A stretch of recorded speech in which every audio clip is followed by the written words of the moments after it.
Hello everyone, আমি রুমি আবারও একটা নতুন রেসিপি নিয়ে আসলাম। খুব টেস্টি একটা রেসিপি, সবারই পছন্দ। তো ভিডিও স্কিপ না করে পুরো ভিডিও দেখেন। আমি কিভাবে চাউমিন নুডলস বানাই সেটাই শেয়ার করছি আপনাদের সাথে।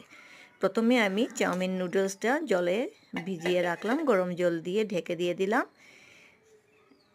আলু কুচি করে নিলাম, করে আলুটা ধুয়ে নুন মেখে রেখেছি। একটা স্টেইনারে তুলে কড়াইতে কিছুটা তেল দিয়ে দিলাম, তার মধ্যে শুকনো লঙ্কা দিয়ে ভালো করে আমি নাড়াচাড়া করে নিচ্ছি। এখন আমি আলুটা দিয়ে দেব।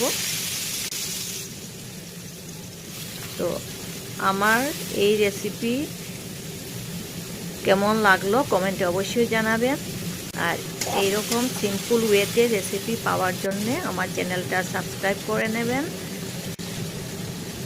আর ফেসবুকে রুমি চক্রবর্তী প্রোফাইলে ফলো করে নেবেন। তো আমার আলু ভাজি হয়ে আসছে। এখন আমি চাউমিন নুডলসটা তুলে নিলাম গরম জল থেকে স্টেইনারে, একটু ঠান্ডা করে নিচ্ছি। আলুটা ঢেকে দিয়েছিলাম, এখন আমি আবার নাড়াচাড়া করে ভেজে নেব।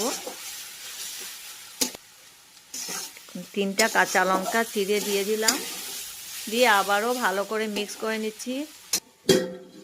আবারও ঢেকে দিয়ে দিলাম। এখন আবারও আমি নাড়াচাড়া করে ভালো করে লালচে করে ভেজে নেব।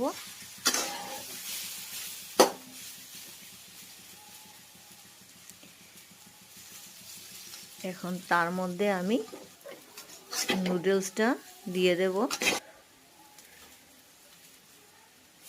দিয়ে দিচ্ছি নুডলসগুলো। এখন আমি অল্প নুন দেব। আমি আজকে ভেজ চাউমিন নুডলস বানাচ্ছি।